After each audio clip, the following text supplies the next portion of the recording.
Hello, good morning everyone. Benchmarking. Benchmarking means what? It is a fiercely competitive environment examination of the company's performance against a competitive unit can afford meaningful insight into the areas in which the company is lagging behind. Such an understanding can trigger action for improvement. In fact, such comparisons should be instituted against world-class standard to attain excellence. In a market-driven globalized economy, this process has gained immense popularity as a distinct management concept which is known as benchmarking. The concept was evolved and used in as early as 1950s by E.W. Edward Deming when he taught the Japanese the idea of quality control. But after this, the concept lost its relevance. It again gained significance in the early 1980s when multinational giants like IBM, Motorola, and Xerox used the concept for their strategic advantage. From then till today, this concept is being used as an effective tool for various managerial functions, including cost control. म्हणजे काय म्हटलं बघा याच्यात. आता याच्यामध्ये काय म्हटलेलं आहे का बेंचमार्किंगमध्ये. बेंचमार्किंग म्हणजे काय तर थोडक्यात कंपॅरिझन. आता बऱ्याच वेळा काय होतं की मार्केटमध्ये एखादी कंपनी ज्या वेळेला काम करत असते त्यावेळेला काम करत असताना त्यांना त्यांच्या जो काही कॉम्पिटेटिव्ह आहे त्याच्या स्ट्रॅटेजीसोबत आपली स्ट्रॅटेजी आहे ती एकत्र ठेवून कंपॅरिझन करावं लागतं. त्यावेळेस कळतं की समोरच्या कॉम्पिटिटरच्या तुलनेमध्ये आपण कोणत्या लेवलला आहोत, आपल्याला कोणत्या लेवलला जाऊन किती कोणत्या पद्धतीने आपल्याला आपल्यामध्ये डेव्हलपमेंट करणं गरजेचं आहे. ओके, या सगळ्यासाठी ही जी पद्धत आहे ही तयार केली गेली आणि याच पद्धतीला म्हटलं जातं benchmarking. The concept of evaluate and use in earlies. आता ही कन्सेप्ट सुरू कधी झाली तर 1950ला 1950ला बाय E.W. Edward Deming. कोणी सुरू केले? एडवर्ड डेमिंगने सुरू केले. When he taught the Japanese in the idea of quality control, but after this concept lost its relevance. ज्यावेळेला ते क्वालिटी जपानमध्ये क्वालिटी कंट्रोलवरती काम करते त्यावेळेस ही कॉन्सेप्ट त्यांनी अंमलात आणली. It's again gain significance in the earlies आणि ते हळूहळू लॉस्ट होत गेली. पण पुन्हा त्याला काय मिळालं गेलं, त्याला पुन्हा वाव मिळाला मार्केटमध्ये, पुन्हा ती जी कन्सेप्ट होती ती उभी राहिली. अर्लीज 1980 हे मल्टीनॅशनल गेम्स लाईक IBM आणि ज्यावेळेला आत्ताच्या सुरुवातीच्या 1988मध्ये IBM किंवा मोटोरोला किंवा झेरॉक्स सारख्या मोठमोठ्या company the concept was a strategic advantage आणि त्याने ही कॉन्सेप्ट ज्यावेळेला त्यांच्या स्ट्रॅटेजिक ॲडव्हान्टेजसाठी यूज केली. From then till today this concept is being use as a effective tools. आणि मग तेव्हापासून आतापर्यंत ही कन्सेप्ट एक इफेक्टिव्ह टूल म्हणून यूज केली जाते. आता डेफिनेशन काय बेंचमार्किंगची तर प्रत्येकाने ते म्हटलंय. Various authorities have define benchmarking in different way as a given below. प्रत्येकाने बेंचमार्किंगचं एक वेगवेगळी कन्सेप्ट दिलेली आहे. A systematic and continuous measurement process, a process of continuously comparing and measuring an organization business process against business leaders anywhere in the world to gain information that will help the organization take action to improve its performance. काय म्हटलंय? A systematic and continuous measurement process. Benchmarking म्हणजे काय म्हटलं की एक systematic and continuous measurement process आहे. A process of continuously comparing. ही process काय करते तर कंटिन्युअसली कंपेअर करते आणि measuring and organisation business process against business leaders. तुमच्या business leaders against business process जे आहे त्याला कंपेअर करते किंवा तिला मेजर करत असते. Anywhere in the world to gain information. आणि जगामध्ये कोणत्याही ठिकाणी anywhere in the world to gain information that will help the organisation take action. आणि जगामध्ये कोणत्याही ठिकाणी माहिती मिळवण्यासाठी ही सिस्टम उपयोगाची ठरते. आणि तुम्ही जगामध्ये कोणत्याही ठिकाणी ऑर्गनायझेशनचे एखादे डिसिजन घेण्यासाठी किंवा त्यांचा परफॉर्मन्स इम्प्रूव्ह करण्यासाठी याचा उपयोग होतो. International bench marking clearing house of American productivity and quality centre. He definition कोणाची आहे? International bench marking clearing house of American productivity and quality centre. Then next, a continuous systematic process of evaluating companies recognized as a industry leaders to determine business and work process that presents best practice and establish rational performance goals. हे कोणाचे आहे तर rank Xerox. त्याच्यानंतर IBM याची काय म्हटलेलं याची definition काय बनवलेली आहे the continuous process of enlisting the best practice in the world for the process goals and objective leading to the world class level of achievement. And then स्टॅमेटिसनं काय म्हटलेलं आहे the process of gathering analysing and evaluating the world on outside your organisation and comparing it to your own. आता benchmarking process का कशी आहे benchmarking process तर Rank Xerox has listed the following steps. Rank झेरॉक्सने काय केलं बेंचमार्किंगच्या काही steps दिले तर ती पहिली आहे प्लॅनिंग. मग प्लॅनिंग मध्ये काय येतं आयडेंटिफाय बेंचमार्क आउटपुट्स. तर बेंचमार्क मधून आउटपुट काय पाहिजे ते आयडेंटिफाय करता आलं पाहिजे प्लॅनिंग मध्ये. Then identify best competitors. त्यानंतर तुमचा बेस्ट कॉम्पिटिटर कोण आहे तो तुम्हाला आयडेंटिफाय करता आला पाहिजे. आणि देन नेक्स्ट म्हटलेलं आहे डिटरमाइन डाटा कलेक्शन मेथड. तर तुमची डाटा कलेक्शन मेथड जी आहे ती ठरवली गेली पाहिजे. प्लॅनिंग मध्ये 3 गोष्टी आल्या. त्याच्यात सेकंड स्टेप काय म्हटलं तर अनालायसिस. अनालायसिस मध्ये काय येतं मग डिटरमाइन करंट कॉम्पिटेटिव्ह गॅप. जो तुमचा सध्याचा कॉम्पिटेटिव्ह गॅप आहे तो अनालाइज करता आला पाहिजे. Then project future performance level. त्याच्यानंतर त्या प्रोजेक्टचा तुमच्या फ्युचरमध्ये फ्युचर परफॉर्मन्सला तुमचा कसा फायदा करून घेता येईल या गोष्टी त्याच्यात पाहायला गेल्या पाहिजे. देन नेक्स्ट येते इंटिग्रेशन. मग इंटिग्रेशन मध्ये काय आहे establish functional goals communications of data acceptance of analysis. काय म्हटलंय establish functional goals. Functional goal establish करणं कम्युनिकेशन ऑफ डाटा. त्याच्यानंतर communication of data acceptance of analysis. Then second one म्हटलेलं आहे डेव्हलप फंक्शनल ऍक्शन प्लॅन. त्याच्यानंतर तुमचा जो functional action plan आहे तो तुम्हाला डेव्हलप करता आला पाहिजे. देन नेक्स्ट स्टेप आहे ऍक्शन. मग ऍक्शन मध्ये काय म्हटलंय इम्प्लिमेंट स्पेसिफिक ऍक्शन्स. त्यानंतर काही तुमच्या स्पेसिफिक ऍक्शन्स आहेत त्या इम्प्लिमेंट करता केल्या पाहिजेत. Monitor result report progress. त्यानंतर रिझल्ट मॉनिटर करता आला पाहिजे. तुम्हाला रिपोर्ट जे आहेत ते जनरेट करता आले पाहिजेत किंवा त्या रिपोर्ट प्रोग्रेस करता आले पाहिजेत. Then recalibrate benchmark. आणि ते काय म्हटलंय Johns S Oakland has given the benchmarking process follows. त्यानंतर जॉन एस ऑकलँडनी त्यांच्या स्टेप्स दिलेल्या आहेत. त्याच्यामध्ये फर्स्ट वन म्हटलेलं आहे फर्स्ट वन म्हटलेलं प्लॅन. मग प्लॅन मध्ये काय म्हटलंय the plan of benchmark begin with the plan phase. The manager of the organisation share their views and establish roles and responsibilities. काय म्हटलं पाहिजे तर मॅनेजरने काय म्हटलं इथे त्याचे व्ह्यूज शेअर केला पाहिजेत आणि त्याने त्याचे रोल्स आणि रिस्पॉन्सिबिलिटीज ठरवून दिल्या पाहिजे किंवा बनवल्या पाहिजे. Then data collection. The second stage belongs to the data collection aspect. At this stage, benchmarking partners are identified. The objective is to identify the companies whose performance is superior. The quicker way to identify excellent performance is to visit website. The American Productivity and Quality Center is a premium organization in US which maintain database output about top performers. आता इथे काय म्हटलं ते तुम्हाला आधी identify करता आलं पाहिजे की तुमचं बेंचमार्क पार्टनर कोण आहे. म्हणजे कोणाकडून तुम्हाला कलेक्ट इन्फॉर्मेशन मिळणार आहे किंवा डाटा कलेक्ट करू शकता. त्या ठिकाणी डाटा कलेक्ट केल्याच्यानंतर सगळ्यात महत्त्वाची गोष्ट की तुम्ही कोणाशी तुमचं कंपॅरिझन करणार आहे.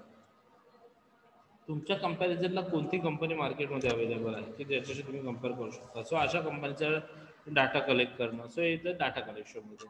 Then third one म्हटलंय analysis. The data collection from the site visited is analyzed to identify best practices. At this stage, organization own performance should be measured from comparison. नंतर मिळालेला जो काही तुम्हाला साईटवरून मिळालेला डाटा आहे त्याचं तुम्हाला मग कंपॅरिझन करता पाहिजे, त्याचं मेजर करता आलं पाहिजे. अशा पद्धतीने त्याला तुम्हाला अनालाइज करायचं थोडक्यात. देन फोर्थ वन आहे adapt.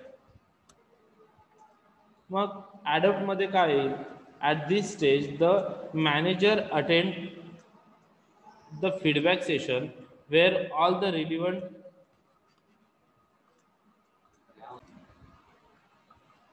At up this stage, the manager attend the feedback session where all the relevant conclusion can be discussed. The best practices from the benchmark studies will be adapted in the organization.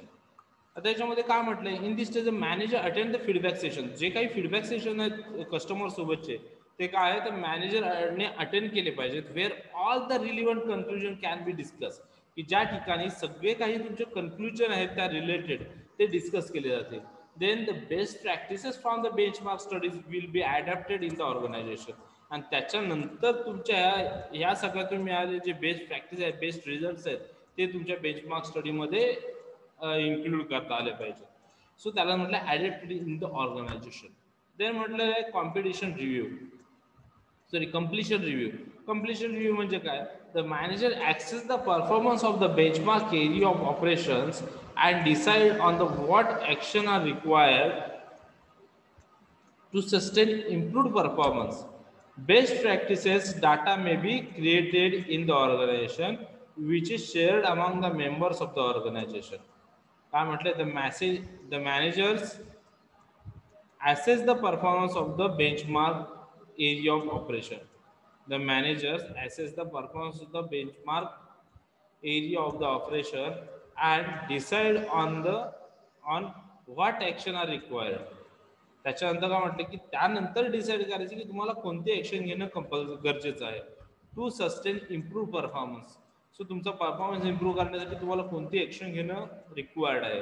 Best practices data may be created in the organisation which is shared among the members of the organisation. आणि तुमचा जो काही best practice data तुम्ही जो काही create करणार आहात किंवा ऑर्गनायझेशनमध्ये जमा करणार, तो तुम्हाला काय करता आला पाहिजे, तुमच्या सगळ्या ऑर्गनायझेशनच्या सगळ्या मेंबर्ससोबत शेअर केला पाहिजे. त्यानंतर टाइप्स ऑफ बेंचमार्किंग. बेंचमार्किंगचे टाइप्स कोणकोणते येतात, तर फर्स्ट वन आहे product benchmarking. Every organisation purchase its competitors product and find out how they compare with the product performance of its own. This could be the sharing starting point of improvement. When Ford Motor Company redesigned the Taurus in 1992, benchmark 209 features on the cars against 7 competitors.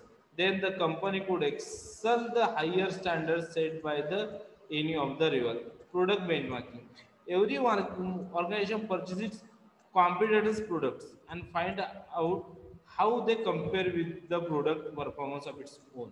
काय म्हटलं की प्रत्येक कंपनीने काय केलं पाहिजे, तर तुमच्या कॉम्प्युटरचे जे जे प्रोडक्ट्स आहेत ते खरेदी केले पाहिजेत. ते खरेदी करून मग ते यूज केले पाहिजे आणि ते यूज करताना मग त्याच्यासोबत आपल्या प्रोडक्टचं कंपॅरिझन करून आपल्या प्रोडक्टचं परफॉर्मन्स त्याच्यात वाढवलं. This could be starting point of improvement when Ford Motors company redesign, ज्यावेळेला Ford motor company redesign the Taveras Taveras, right? Taurus in 1992 benchmark to 209 features on the cars against 7 competitors. So ही सुरुवातीला ही जी पद्धत आहे ती कुणी apply केली, तर Ford company car कंपनीने 7 कॉम्प्युटरच्या त्यांनी 7 कॉम्प्युटर घेतले आणि त्यांच्यासोबत त्यांचं एक करून आणि मग त्यांनी त्यांची कार बनवली. तर the company could excel the highest standard set by any of its rival. Then competitive benchmarking. In this benchmarking, organizational performance is compared against competing organization. In this benchmarking, the process studied may be include marketing, finance, human resource, R&D, etc. For example, the rank Xerox perform with those of Canon and other photocopier manufacturer when it faced competition from US and Japanese companies. By benchmarking, rank Xerox achieved significant performance improvement. Unit manufacturing cost reduced by 50%. Machines defect have improved by 19%. Marketing productivity improved by 30.33%. Service labor cost reduced by 30%, distribution productivity increased by from 5% to 10%, engineering drawing per person more than doubled. Hindalco's power cost is lowest in the world due to the captive power plant set by Abdem. आता competitive benchmarking म्हणजे काय, तर तुम्ही तुमच्या जो कोणी competitor आहे so त्याच्या स्ट्रॅटेजीचा स्टडी करून मग तुम्ही त्या पद्धतीने तुमच्या बेंचमार्किंग बनवणार. जसं की याने एक्झाम्पल दिलं बघ झेरॉक्स कंपनीचं, रँक झेरॉक्स. त्यांनी काय केलं, त्यांच्या कॉम्पिटिटरसोबत कम्पेअर केलं आणि कम्पेअर करून त्यांनी प्रत्येक स्ट्रॅटेजी चेंज केली. मग त्याच्यात मार्केटिंग असेल, फायनान्स असेल, ह्युमन रिसोर्स असेल, R&D असेल. सो प्रत्येक जिथे आता सपोज एखाद्या ठिकाणी स्टाफला पेमेंट कमी होता त्यांच्या इथे, ह्याने यांच्या इथे वाढवला.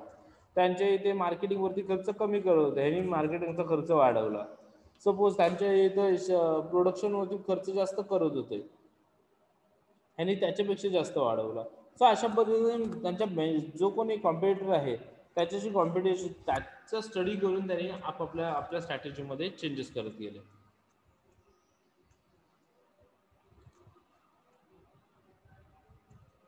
Then next process benchmarking.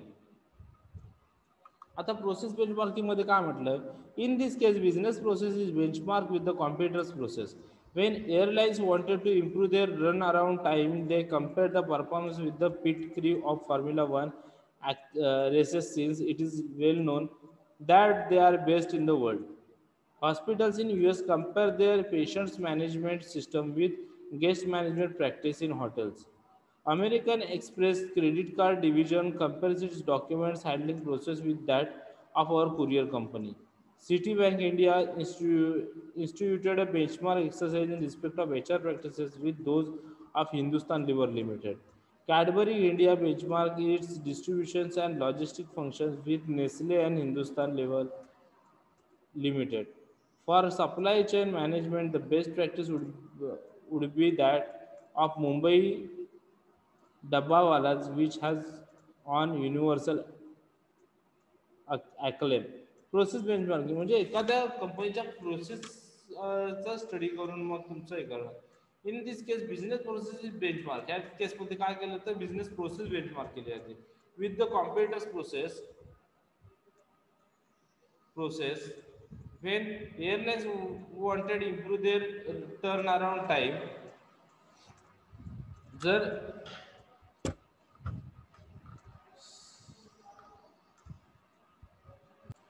आता याच्यात काही एक्झाम्पल्स दिलेले आहेत बघा, की असं हॉस्पिटल्स इन युएसचे हॉस्पिटल जे आहेत त्यांनी काय केलं, पेशंट मॅनेजमेंट सिस्टम जी होती ती कोणासोबत कम्पेअर केली तर गेस्ट मॅनेजमेंट प्रॅक्टिस इन हॉटेल्समध्ये जशी गेस्ट मॅनेजमेंट असेल त्याच्या पद्धतीने त्यांनी काय केलं, त्यांची प्रोसेस चालू केली. Then American Express credit card division जे होतं त्यांनी कोणाशी कंपॅरिझन केलं तर कुरिअर कंपनीसोबत कम्पेअर केलं. सिटी बँक होती institute benchmark exercise respect of HR practices with those of Hindustan Lever Limited. So Hindustan Lever लिमिटेडची HR प्रॅक्टिस होते त्यानुसार सिटी बँकचे इन्स्टिट्यूटचं बेंचमार्क केलं. सो वेगवेगळ्या प्रोसेसची तुम्ही कंपॅरिझन करून इथं प्रोसेस बेंचमार्किंगमध्ये इथं प्रोसेस जी आहे ती बेंचमार्क केली जाते. Then internal benchmarking. तर इंटरनल बेंचमार्किंगमध्ये काय येतं तर in this benchmarking is performed within an organization by comparing the performance of similar business units or business processes. Hewlett Packard, through internal benchmarking on best scheduling practice, was able to cut its time to market by 50%. RPG Group is benchmarking the process as standard in each company against other in the group. Every company in the group has been benchmarking itself against other on 12 specific parameters.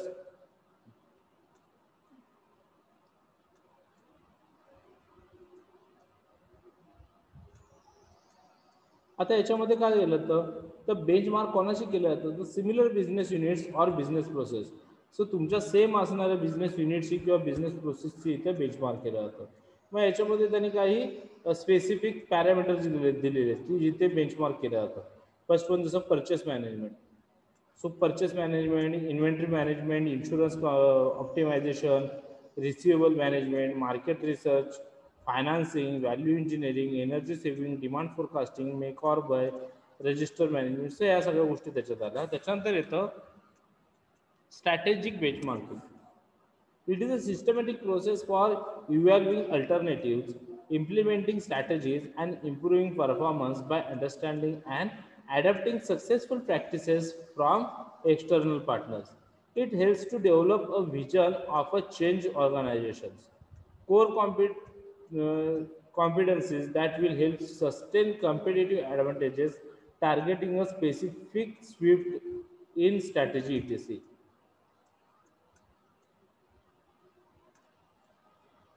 इथे काय म्हटलं system process for evolving मग याच्यामध्ये काय alternative involve केले जातात implementing strategy implement केल्या जातात आणि अँड इम्प्रूव्ह परफॉर्मन्स आणि परफॉर्मन्स इम्प्रूव्ह केला जातो by understanding and adapting successful practice. So एका चांगल्या प्रयत्नांनंतर हे सगळं केलं जातं. आता त्याच्यामध्ये it knows the in 1980s Jack Welch of GE wanted to position his company, त्याला त्याची कंपनीची पोझिशन बनवायची होती. ही आज the strategic planning group to study how successful companies position themselves for continuous improvement. So त्यांनी काय केलं की त्याचा जो स्ट्रॅटेजिक प्लॅनिंग ग्रुप होता त्यांना विचारलं की जर कंपनीला चांगल्या पोझिशनला न्यायचं आहे तर त्यासाठी कंटिन्युअस इम्प्रूव्हमेंट आपल्याला कशी करता येईल. The result of the study provided operating definition of the company that world class. मग त्या स्टडीने काही वर्ल्ड क्लास डेफिनेशन तयार केला. तर त्या होत्या first it knows its process better than its computer know their process. The process is it knows its process better than its computer knows their process. So computer त्याच्या प्रोसेसची जितकी माहिती आहे त्याच्यापेक्षा आपल्याला आपल्या प्रोसेसची माहिती जास्त असते, म्हणजे त्याला त्याच्या प्रोजेक्टची माहिती जास्त असली पाहिजे किंवा आहे. It knows its computers better than its competitors.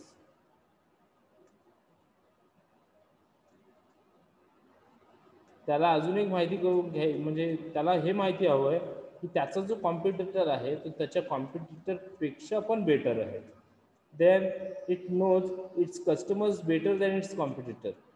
त्याच्यानंतर ह्याचा कस्टमर त्याच्या कॉम्पिटिटरपेक्षा बेटर आहे हे त्याने माहिती करून घ्यायचं आहे. Then it responds more rapidly to customers behaviour than competitors do. So competitor काय करतोय त्याच्यापेक्षा कस्टमरचा बिहेवियर कसा आहे हे सगळ्यात जास्त म्हणजे खूप मोर रॅपिडली म्हणजे खूप फास्ट त्याला ते माहिती त्याचा रिस्पॉन्स मिळाला पाहिजे. Then it competes for market share on a customer by customer basis. त्याच्यानंतर कस्टमर बेसिसवरती कस्टमरचे मार्केट शेअर किती आहे ते कॉम्पीट करता आले पाहिजे. The lesson learned made the company as the premier world organization. When Hindustan Lever Limited decided to penetrate into rural market, it benchmarked against a BD manufacturer. ज्यावेळेला हिंदुस्तान युनिलिव्हरने ठरवलं की रुरल मार्केटमध्ये उतरायचं तेव्हा त्यांनी बेंचमार्क कोणाशी केलं तर बीडी मॅन्युफॅक्चररशी. Then global benchmarking. Global benchmarking म्हणजे काय? It includes benchmarking partners on a global scale. Ford Company of US benchmark its accounts payable functions with that the Mazda in Japan and found that the entire function was managed by 5 persons as against 500 in Ford. L&T benchmark its project management skills with global rival Vestel and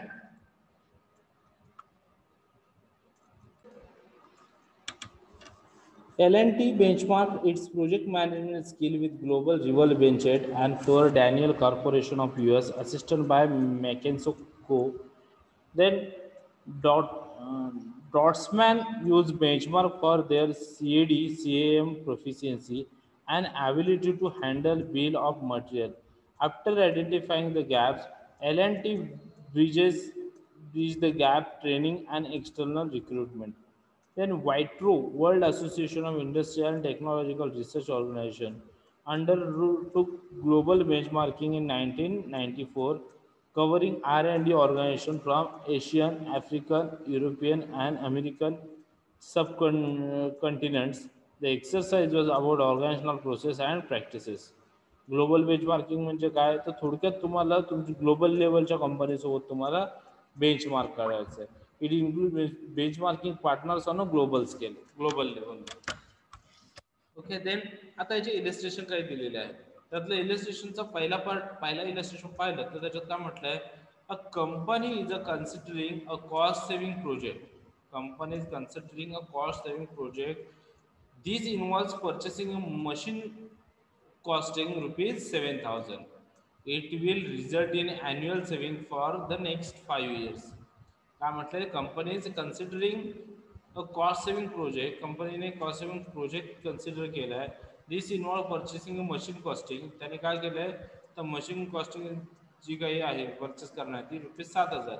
it will result in annual saving in the next 5 years. त्यांचा पुढच्या 5 years मधल्या annual सेव्हिंगचा जो हे आहे ते काय दिलेलं आहे, wedges cost 10%, material cost 5%, general prices 6%, and cost of capital is 15%. The evaluation of the project assuming the machines has a life of 5 years. त्या मशीनची लाईफ किती आहे, 5 years असं पण ॲज्युम करून नो स्क्रॅप व्हॅल्यू, आणि त्याच्यात कोणती स्क्रॅप व्हॅल्यू नाही आहे. आता बघा कॅल्क्युलेशन ऑफ नेट प्रॉफिट,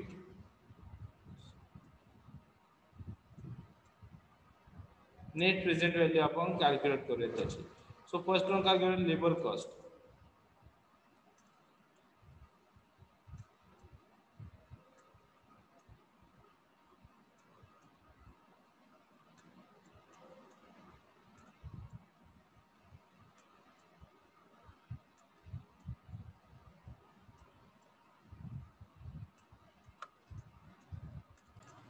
ठीक आहे, या प्रॉब्लेममध्ये थोडंसं प्रिंटिंग मिस्टेक दिसते मला, त्याच्यामुळे हा प्रॉब्लेम आपण नंतर घेऊयात. कारण याच्यामध्ये आपल्याला 5 years दिले, हे 7,000 दिलेले अमाऊंट, तर 5 yearला कशी कॅल्क्युलेट करून द्यायचं याचं काहीच म्हटलेलं नाही आहे. त्याच्यामुळे आपण पुढचा प्रॉब्लेम घेऊयात.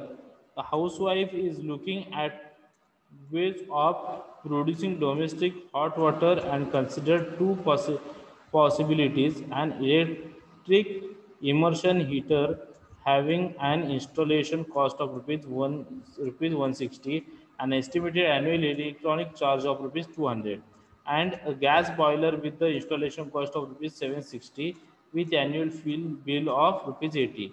Advertise the suitability of two systems on first total experience basis and second present value of over 5 years. Take interest at 9%. What will be your recommendation of if you consider both the equipments for 8 years period? Solution, total cost. आता याच्यामध्ये बघा, electronic immersion heater किती दिलेलं आहे, 160 plus 200 काय म्हटलं त्यांनी, electric charges of ₹200. आता इलेक्ट्रॉनिक हीटर आहे म्हणजे इलेक्ट्रिक चार्जेस वरती चालणार 200. आणि दुसरं काय म्हटलंय, इंटू 5 का म्हटलंय, house is looking domestic water to response electronic immersion heaters having installation ₹60 charges of rupees आणि गॅस बॉयलर विथ 80. हां, P V of over 5 years. काय म्हटले, 5 वर्षाचं तुम्हाला पी व्ही काढायचं, म्हणजे 5 वर्ष तुम्हाला तसं येत राहणार, म्हणून इंटू 5 घेतलं. मग 160 प्लस 200 इंटू 5 आलं ₹1160. देन गॅस बॉयलरचं सुद्धा सेम येणार. गॅस बॉयलरची अमाऊंट किती दिलेली आहे, इन्स्टॉलेशन 760 ऑफ ₹80. ॲन्युअल फील किती लागतं, 80, आणि किती वर्षासाठी, 5. So 1160. Total costing is same.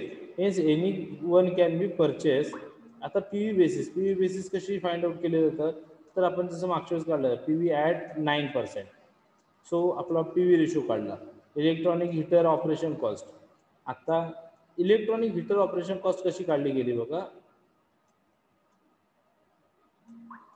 160 आपल्याला दिलेली आहे. काय आहे, 160 दिलेली आहे.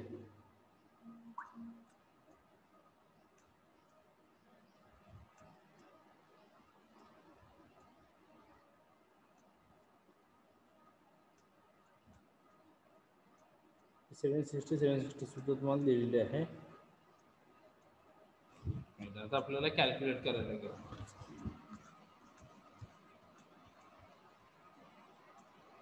सो इथे आपल्याला 160 दिलेली कॉस्ट आहे, आणि काय म्हटलं त्याच्यानंतर इथे बघा, इलेक्ट्रिक चार्जेस ऑफ ₹200 म्हणजे प्रत्येक वर्षाला इलेक्ट्रिक चार्जेस किती आहेत 200 म्हणून इलेक्ट्रिक जो चार्जेस आहेत तो आपण इथे घेतला 200 first year second year 200 sorry first year second 200 2 year second 100 3 year second 100 sorry 200 then fourth year 200 and 5 year fifth year 200 okay 200 आपण 4 घेतला आता हे 200 घेतल्याच्या नंतर आता डिस्काउंट कॉस्ट आता ही सेम राहील आता ही काय होईल आपण डिस्काउंट कॉस्ट कशी कॅल्क्युलेट करायचं पीव्ही इंटू इलेक्ट्रॉनिक हीटर म्हणजे 200 इंटू 0.9174 तुमचं 100.8348 आलं सेम तुमचं पुन्हा 200 इंटू 8417 1683 आणि ही जी ऑपरेटिंग कॉस्ट आहे आपल्याला ऑलरेडी दिलेली आहे किती 80 आता हे 80ला तुम्ही काय करणार पुन्हा पी व्ही सोबत मल्टिप्लाय करणार आणि येणारी तुमची अमाऊंट आहे ती डिस्काउंटिंग कॉस्ट असेल सो अशा पद्धतीने आपण जे हा जो प्रॉब्लेम आहे हा सॉल्व्ह करणार ओके याच पद्धतीने तुम्हाला पुढचे प्रॉब्लेम सुद्धा सॉल्व्ह करायचे आलं लक्षात काही डाऊट्स असतील याच्यात तुम्हाला मग विचारा तुम्ही हे ट्राय करा घरी आणि इथं आपला हा जो कायझनचा चॅप्टर आहे कायझन कॉस्टिंग हा संपलेला आहे नेक्स्ट आपण ट्रान्सफर प्राइसिंग म्हणून जो आहे